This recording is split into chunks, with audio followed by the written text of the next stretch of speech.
muliakan istri, hargai orang tua, insya Allah bahagia rumah tanggamu. Kalau kau tidak muliakan orang tuamu, tidak mungkin Allah bahagiakan rumah tanggamu.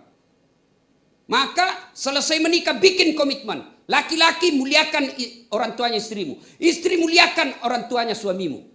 Jangan sampai jadi suami takut sama istri. Saya diprotes sama temanku. Ustadz, kenapa itu di dompetmu tidak pernah ada fotonya istrimu? Facebookmu tidak ada fotonya istrimu? WhatsAppmu tidak pernah tuh dilihat foto-fotonya? Saya bilang, untuk apa? Nah, saya sudah hafal mukanya istriku. Hanya orang yang tidak hafal mukanya istrinya itu yang selalu bawa fotonya. Jadi ibu-ibu kalau selalu disimpan foto di wallpapernya suamimu, hati-hati barangkali dia lupa mukamu itu. Alhamdulillah, alhamdulillahi rabbil alamin.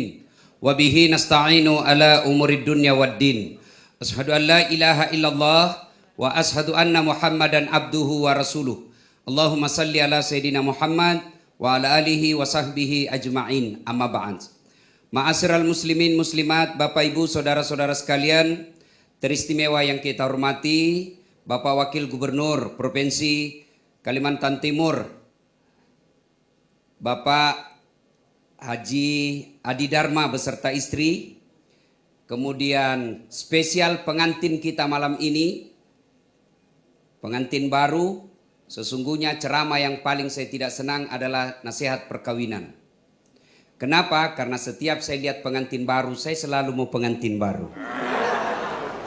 Dan kami muliakan juga Bapak Dr. Andes, Bapak Haji Farid Wajdi yang insya Allah dimuliakan dan dirahmati oleh Allah Subhanahu wa Ta'ala.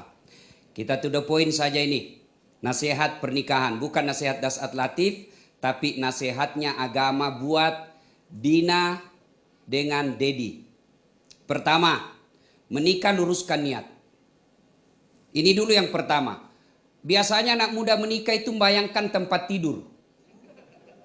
Kalau tempat tidur yang kau bayangkan menikah, maka siap-siap kau kecewa. Kenapa? Tidak lama enaknya itu. Mana buktinya?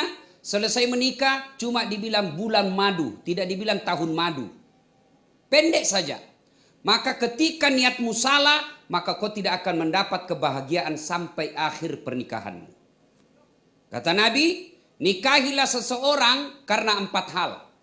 1, karena kecantikannya. Ah, ini yang jomblo-jomblo fisabilillah. Ya? Nikahi seseorang karena kecantikannya. Kenapa penting? Ini kecantikan penting sebab apa? Dia hampir 24 jam di depan kita. Baru bangun, ada lagi di depan kita. Selesai makan, dia lagi di depan kita. Pulang kantor, ada lagi di depan kita. Mau tidur, dia lagi. Jadi kalau jelek, pasti cepat ganti casing. Cantik penting, tapi adik-adik sekalian, jangan kau jadikan prioritas. Kenapa? Cantik ada batasnya. Apalagi zaman sekarang, jangan kau percaya itu foto. Ada 360 bos. Oh, cantiknya mukanya putih, lehernya hitam. Bisa diedit. Maka banyak kasus-kasus kita baca di medsos. Waktu pacarannya di medsos, cantik-cantik, cakep-cakep fotonya. Begitu ketemuan, hancur mukanya. Maka jangan percaya. Penting cantik, tapi tidak boleh prioritas. Kenapa? Cantik ada batasnya. Sekarang Dina, Dedi, ya cantik dan masih mulus-mulus. Tapi usiamu nanti 71 tahun, berhenti kok cantik. Yang kedua, kata Nabi, nikahilah dia karena keturunannya. Penting ini lihat keturunannya, tapi tidak boleh menjadi prioritas. Jadi keturunan penting perhitungan, tapi tidak boleh menjadi prioritas. Yang ketiga, kata Nabi, nikahilah dia karena kekayaannya. Penting kita cari duit, orang-orang kaya, tapi tidak boleh menjadi prioritas. Kenapa? Bapaknya kaya, belum tentu bisa diturunkan kepada anaknya. Maka lelaki yang baik, dia berdiri dengan kakinya, dengan kepala tegak, tidak mengharapkan bantuan mertua. Karena kalau kau selalu hidup di tangan mertuamu, maka kau tidak bisa mandiri. Ya. Yang keempat, kata Nabi, nikahilah dia karena agamanya. Mahasiswa saya di Unhas bilang, kenapa agama nomor 4 Ustaz? Mestinya nomor 1. Jangan salah, agama nomor 4 tapi tidak titik di situ, koma. Kata Nabi, utamakan agamanya karena dengan agama kau dapat 4-4-nya. mencari perempuan atau laki-laki yang cakep, yang cantik, anak orang kaya, keturunan baik-baik, agamanya bagus, hafal Quran. 100 perempuan belum tentu ada satu. Ada cantik mukanya, hancur akhlaknya. Ada lagi bagus mukanya, bapaknya lagi baik-baik, anaknya lagi hancur mukanya. Ada barangkali bagus agamanya, tapi miskin lagi. Maka mencari keempat-empatnya, dialah cantik, keturunan baik-baik, agamanya bagus. Kalau ada di Samarinda, tunjukkan saya juga masih mau. Maka kata Nabi, utamakan agamanya. Dia miskin, tapi akhlaknya baik, maka dia memperkaya dirinya dengan akhlak. Dia jelek rupanya, tapi tutur katanya lembut, perhatiannya baik, maka itu tertutupi jeleknya mukanya dengan kemuliaan akhlaknya. Yang paling sial, sudah miskin, jelek mukanya, keturunan hancur, besut lagi mukanya, astagfirullah. Tentu tidak seperti itu. Nah ini ya, luruskan niat. Yang kedua, nasihat buat kita semua ini. Setelah menikah, jangan kau pikir tidak ada masalah. Ini setelah menikah baru kau dapat masalah yang sebenarnya. Waktu masih pacaran semua indah-indah, semua enak-enak. Hati-hati sayang, ada batu di depanmu. Hati-hati sayang. Itu waktu kau pacaran. Mau tidur, kirim bunga-bunga. Melalui apa? WhatsApp. Salam sayang selalu. Itu waktu pacaran. Sekali sudah tidur, ngantuk di sikutnya kau. Jatuh stimun, dia bilang, di mana kau simpan matamu dong? Itu. Maka akan muncul semua aslinya. Maka ibu bapak saudara-saudara sekalian, persiapkan mentalmu untuk menghadapi masalah. Demi Allah, tidak ada rumah tangga yang tidak ada masalahnya. Bohong itu kalau ada bilang tidak ada masalahnya. Ustadz, ada juga masalahnya. Bohong itu kalau ada bilang Ustadz tidak ada masalahnya. Jangankan Ustadz, Nabi saja ada masalahnya. Beliau bukan dibully dalam rumah tangga, diusir dari kampungnya. Siapa yang usir? Pamannya sendiri, Abu Lahab. Status ekonomi, beliau pernah dalam sejarah 3 hari 3 malam tidak makan. Itu Nabi. Nah, ya, akan ada masalah. Maka ketika ada masalah, tidak ada pilihan lain. Allah cuma minta 2 resep. Dedi, Dina, 2 resep ketika ada masalah. Ista'inu bis-sabri was-salah. Sabar kok, perbaiki salatmu, saya yang selesaikan masalah rumah tanggamu. Itu. Ya. Coba lihat yang namanya rumah tangga. Dedi, apa dulu masalahnya sebelum menikahi Dina? Mau diterima lamaran. Sudah terima lamaran, selesai masalah? Tidak, baru ngurus pengantin. Kalau orang Bugis, terima lamaran. Sudah terima lamaran, uang panaiknya. Uang panaik. Sudah bayar uang panaik, selesai masalah, menentukan lagi gedung. Sudah menikah, selesai masalah? Tidak, apalagi mau punya rumah sendiri. Punya rumah sendiri, selesai masalahnya? Tidak, mau punya anak. Sudah punya anak, selesai masalahnya? Tidak, mau 2 pasang, 1 laki-laki, 1 perempuan. Sudah punya anak, mau lagi punya mobil. Dan seterusnya, begitu punya semuanya, langsung jelek lagi nilai istrinya. Tingkatkan kesabaranmu, saya selesaikan masalahmu. Jadi adik Dina, Dedi, ada masalahmu, jangan kau curhat di Facebook. Sekarang perempuan akhir zaman ada masalahnya, langsung update status. Teganian kau. Tidak kusangka kau begitu. Pret. Kenapa berdoa di Facebook? Sibuknya itu Tuhan mau baca Facebookmu. Ya ketawa anak muda, serius ini. Kau berdoa di atas sajadah. Saya berdoa Ustadz, tapi kau tidak sholat. Tidak bakal sampai itu doamu. Bagaimana itu sabar? Apakah sabar seorang istri? Dia lagi duduk-duduk, bersikir, sholat, langsung ditempelin sama suaminya. Pak! Nah bilang istrinya, saya sabar bang. Bukan sabar itu, beleng-beleng. Tahu beleng-beleng? Dongo. Tahu dongo? Beleng-beleng. Ya. Lalu bagaimana itu sabar? Yuk belajar dari Nabi Ayub alaihissalam. Itu Ayub alaihissalam, manusia yang digelari oleh Allah dengan manusia yang sabar. Kaya, bangkrut, datang iblis. Ayub, sudah mau kusembah Tuhanmu. Dah kasih kaya, kau sekarang nak kasih bangkrut kau. Apa kata Ayub alaihissalam? Alhamdulillah sempat kak kaya, banyaknya orang dari lahir sampai mati miskin. Sudah itu masih dipuji Allah. Setan berkata tidak, dia begitu karena ada anaknya.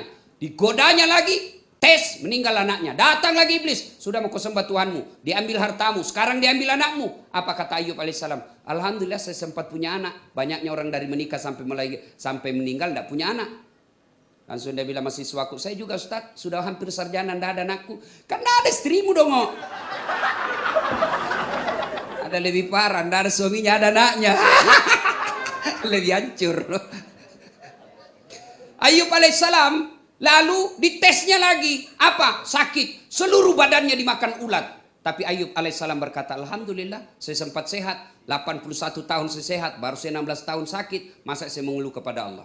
Ini rahasia buat bapak ibu.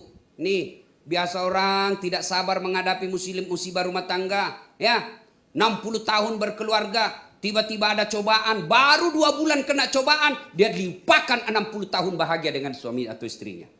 Ayub alaihissalam 81 tahun sehat, 16 tahun sakit. Istrinya berkata, bang kau berdoa bang. Saya malu berdoa kepada Allah. 81 tahun saya sehat, baru 16 tahun saya sakit. Saya bersabar. Yang kedua, perbaiki sholat. Alhamdulillah ya. Jadi saling mengingatkan. Nah, biasanya kalau pengantin baru itu yang susah apa? Sholat subuh. Kalau ketawa nama ini urusan orang tua. Nah, mandi ya. Maka Allah kasih tolerir. Boleh ditunda-tunda sedikit, boleh. Misalnya masuk waktu subuh jam 5, ya tunda-tunda sedikit. Tunggu ya, agak-agak sudah. Tapi orang kaya sekarang enak Pak. Tidak takut dengan air dingin. Apa? Ada air hangat. Nah, Rasulullah itu mandi dengan istrinya. Terapkan ini. Rasulullah itu 11 istri beliau romantis. Apa romantisnya Rasulullah? Beliau mandi junub bersama istrinya. Terapkan kau pengantin baru. Saya dulu waktu pengantin baru mandi junub sama mamanya Cek. Kiri kan yang ketek ya dari belakang. Dulu waktu pengantin baru. Sekali sekarang diajak mamanya Cek, ayo mandi junub. Gelek-gelek kadeh. Coba itu Rasulullah romantis. Rasulullah kalau minum sama istrinya, itu romantisnya Rasulullah. Minum 1 teguk dikasihnya lagi istrinya. Minum lagi dikasihnya lagi istrinya. Hebatnya Rasulullah, bekas bibirnya istrinya dia minum. Coba kalau bapak-bapak bekas bibirnya istri diminum. Bau betul mulutmu. Itulah Rasulullah. Bapak saudara-saudara sekalian. Ya. Nah, ada masalah, tingkatkan kesabaran, perbaiki sholat. Yang ketiga, adinda berdua. Rumus bahagia rumah tangga, tidak perlu kaya banyak-banyak. Tidak perlu kursus rumah tangga yang banyak. Gimana caranya? Muliakan orang tua. Adinda berdua, coba, ini hadir tamu-tamu kehormatan kita. Ada Pak Farid Wajdi, ada Pak Wagub, ya, ada tokoh-tokoh masyarakat dari Bontang. Bayangkan banyak tamu-tamu kehormatan. Kira-kira karena dua mempelai? Bukan, karena kedua orang tua. Karenanya muliakan orang tuamu, insya Allah kau akan bahagia. Selesai menikah ini, besok atau malam ini masuk kamar bikin kau komitmen. Saya selesai menikah dulu, komitmen pertama sama istriku saya bilang begini. Kau boleh marah sama saya, kau boleh maki-maki saya. Ada duit kau habisi itu rezekimu. Tapi kau mau marah sama saya silakan, mau lempar kepalaku silakan, yang penting tidak dikena. Satu yang tidak boleh ya. Saya tidak mau kau dengar, saya dengar telingaku kau hina orang tuaku. Begitu kau hina orang tuaku, kau keluar dari rumah. Tidak ada toleransinya. Itu harus jadi laki-laki begitu. Tidak boleh itu. Istri memaki-maki orang tua kita. Kalau ada rumah tangga bermasalah, periksa bagaimana penghormatanmu sama orang tuamu. Kalau kau tidak muliakan orang tuamu, tidak mungkin Allah bahagiakan rumah tanggamu. Maka selesai menikah bikin komitmen. Laki-laki muliakan orang tuanya istrimu. Istri muliakan orang tuanya suamimu. Jangan sampai jadi suami takut sama istri. Datang orang tuanya dari kampung. Suaminya bilang, Dek, ini sudah lama kita tidak pernah belanja-belanja untuk ibu. Kita belikan emas ya. Langsung dia beli istrinya. Apa? Mamakmu terus? Kawin kau sama mamakmu? Beleng-beleng. Mana orang bisa kawin sama mama dong? Ayo. Jangan sampai ada seperti itu. Langsung dia bilang suaminya, sudah kalau begitu tidak jadi. Jangan pernah takut sama. Dedi, jangan pernah takut sama istrimu. Sayangi istrimu bukan untuk ditakuti. Ya, ada di sini suami takut sama istri? Ada? Berhenti kau jadi laki-laki. Takut sama istri. Bila dia ngamuk Ustaz, dia kasih pecah piring. Biar kalau dia kesek pecah piring, kasih pecah satu lusin. Dia kasih pecah televisi, enggak apa-apa, enggak ada dia nonton.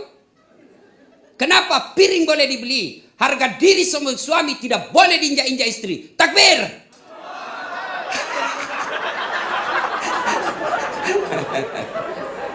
Yuk, jangan pernah mengkhianati orang tuamu. Itu rumus, Dek. Ya, Dedi, Novi, perbaiki hubungan sama orang tua. Datang Pak Adi, Dedi yang datang menyambut. Datang orang tuanya Dedi, Novi yang datang menyambut. Insya Allah. Datang orang tua, Dek, ini ada duit untuk Bapak. Enggak, Allah tidak lihat duit yang kau kasih. Yang Allah lihat niatmu membahagiakan orang tuamu. Mau 10.000, mau 1 juta, Allah tidak lihat nilainya. Yang Allah lihat niatmu membahagiakan orang tuamu. Sehingga apa? Allah membukakan pintu kebahagiaan rumah tangga. Ada keputusan kau mau ambil, jangan ambil tanpa ridha orang tua. Saya tidak butuh ilmunya, saya sudah cerdas, lebih tinggi sekolahku daripada ibuku. Allah tidak mau melihat otaknya kita. Yang Allah ingin lihat bagaimana caramu memuliakan orang tua. Pak, ini ada tanah saya mau beli. Menurut ibu bapak bagaimana pendapatnya? Minta pendapatnya supaya orang tua merasa, oh anak saya masih memuliakan saya. Tiba-tiba beli tanah, Pak ada beli tanah. Pasti orang tua tidak keberatan. Tapi paling dia bilang, oh anakku dia sudah tidak hargai saya. Tak ada lagi tanya-tanya, hilang berkahnya rumah tangga. Birrul walidain. Imma yablughanna indakal kibra ahduhuma aw kilahuma fala taqul lahumā uff wala tanharhuma wa qul lahumā qaulan karima. Kedua orang tuamu dalam pemeliharaanmu, maka berbuat baik, jangan kau berkata besok-besok Pak Adi kalau sudah jadi tua, Ibu Ira sudah tua-tua, sudah mulai sakit-sakit encok, tinggal sama anak. Disitulah ujian buat orang tua. Dan ujian buat anak. Kalau kau mau rumusmu bahagia rumah tanggamu, muliakan orang tua. Insya Allah kau akan dapat kemuliaan dalam hidup. Ibu bapak saudara-saudara sekalian. Ini khusus. Jangan sampai menghina istri. Ini saya kasihan. Saya di medsos saya itu dalam 24 jam pasti ada yang curhat masalah perceraian. Pasti. Ya. Nah ada yang curhat, Ustadz, saya lagi kanker. Ini ibu-ibu kasihan, saya lagi kanker Ustadz. Suami saya bawa perempuan ke rumah. Saya mau minta cerai, ada anakku, saya mau bertahan. Memicu kanker saya karena stres itu memicu semakin beratnya kanker. Dengar deh ya pengantin baru. Tidak ada kemuliaan seorang lelaki yang menghina istrinya. Saya Ustadz merantau dari Sulawesi ke Balikpapan bekerja. Sudah hampir 10 tahun tidak bisa beli rumah. Lihat istrimu. Kalau kau hina istrimu tidak bakal bahagia rumah tanggamu. Coba Dedi tadi waktu menikah. Apa yang kau ucapkan? Saya terima nikahnya Novita binti dengan mahar sekian lillahi ta'ala. Siapa yang kita jadikan jaminan? Bukan gubernur. Siapa yang kita jadikan jaminan? Bukan Kapolres. Siapa yang kita jadikan jaminan? Allah Subhanahu wa taala. Allah yang kita jadikan jaminan. Para pengusaha kan tahu kalau ngambil kredit di bank pasti ada jaminannya. Kalau kita berkhianat terhadap bank itu jaminan ditarik. Allah yang kita jadi jaminan ketika kita hianati istri kita, maka Allah cabut keberkahannya dalam rumah tanggamu. Dan laki-laki jangan macam-macam deh sama perempuan. 10.000 ji bos hargamu. Dengar itu tadi. Istri saya membayar 10.000. Hancur kita Pak. 10.000 harganya. Yuk macam-macam datang istrimu bawa pengadilan agama 10.000. Selesai riwayatmu. 10.000 bos. Lebih banyak pembeli salah. Apa yang kita mau sombongkan ya? Muliakan istri. Hargai orang tua. Insya Allah bahagia rumah tanggamu. Ini nasihat buat pengantin. Nasihat buat kita ini pengunjung. Besok 1. Jangan ada kelompok pembungkus. Columbus. Kelompok ibu-ibu pembungkus. Ada itu. Pura-pura datang membantu. Hati-hati sekarang ada CCTV. Ada memang itu dia bawa itu kantong plastik di tas-tasnya. Kalau sudah hitam itu kalaku. Jangan. Haram itu bapak bawa pulang, ibu bawa pulang tanpa izin tuan rumah. Haram. Ya. Yang kedua, biasanya kalau ada acara pengantin, semua dia celah. Ustadz pun tadi ada yang celah saya masuk sini. Itu juga bajunya waktu di YouTube. Astagfirullah. Saya pun dicelahnya. Astagfirullah. Jangan mencela kalau ada pengantin. Besok ini kita lihat kalau pesta. Yang ketiga, biasanya kalau ada acara begini, banyak yang tidak sholat.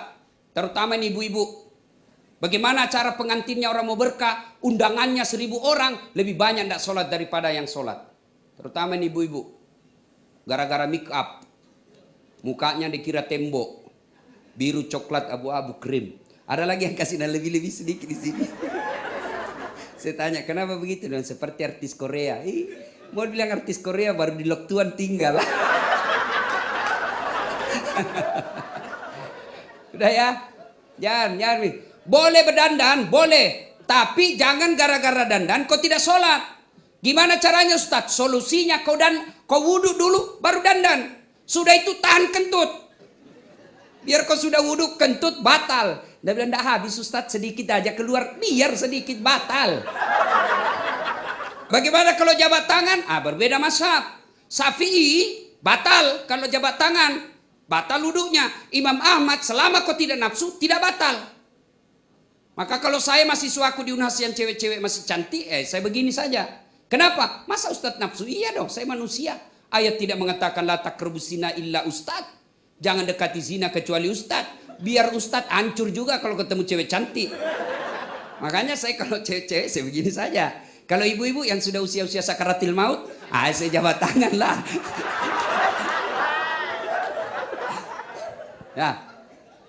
Ya. Apalagi yang membuat perempuan banyak tidak sholat? Kudung.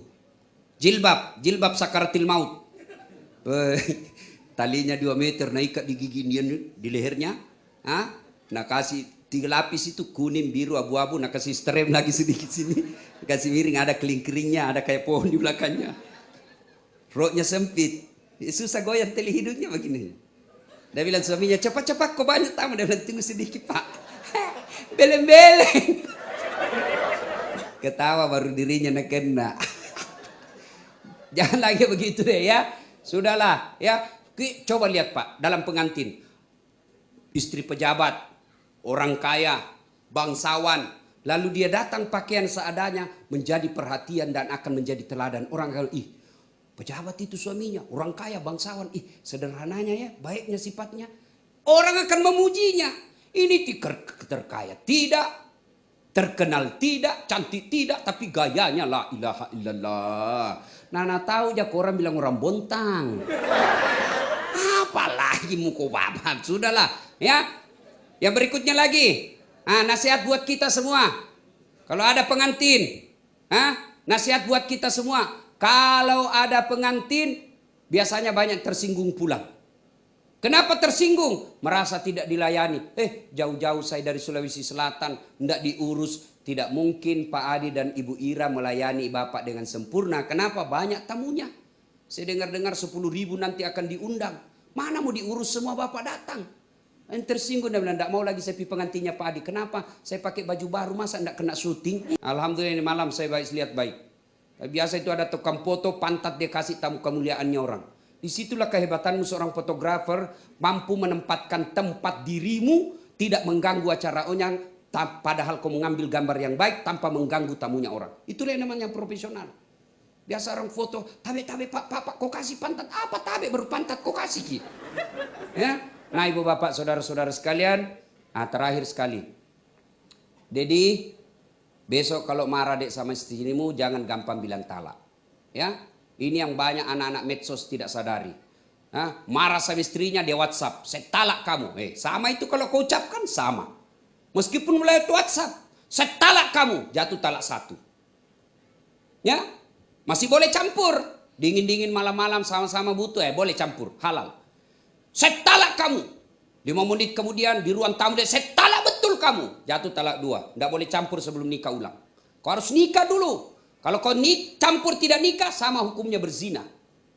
Saya talak kamu, 5 menit di ruang tamu, saya talak kamu. Dia keluar, dia starter mau ikut talak tongan kau. Jatuh talak 3. Tidak boleh campur kecuali dia cerai dulu dengan perempuan laki-laki. Kita ceraikan perempuan itu, lalu dia menunggu 3 bulan, lalu nikah dengan laki-laki lain, dicerai lagi laki-laki lain itu, lalu kita menunggu 3 kali haid, baru kita nikah lagi. Itu namanya talak 3. Hati-hati.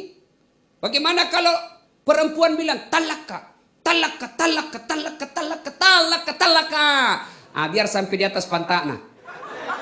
Kenapa hak talak ada sama laki-laki, bukan sama perempuan. Ibu bapak, saudara-saudara sekalian, Ade Vita dan Dedi, untuk membina rumah tangga tidak usah cari jauh, tidak usah contoh Nabi, agak berat.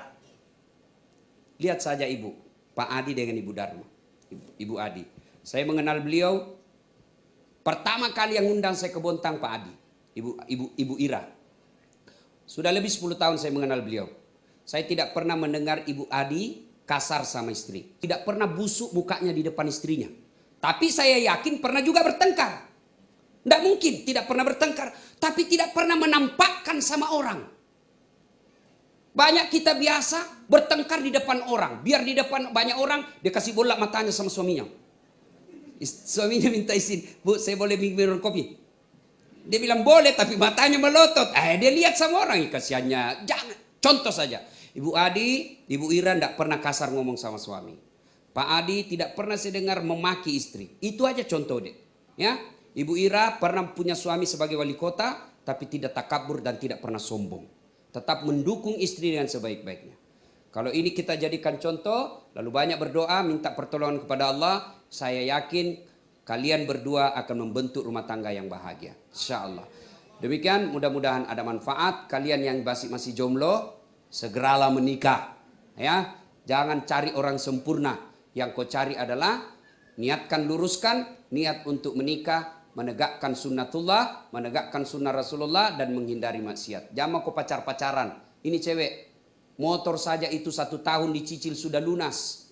Kamu dipacari sudah 3 tahun tidak dinikah-nikahi. Ya, segera minta. Kalau dia tidak mau ambil keputusan, kau tidak mau, oke, saya cari laki-laki lain. Jangan salahkan kalau ada laki-laki yang melamar dan bapakku terima. Jangan lama mau dipacar-pacari. Itu laki-laki ketika sudah diminta melamar sudah menghilang. Itu salah satu ciri laki-laki tersebut tidak serius. Terima kasih, lebih dan kurangnya mohon dimaafkan.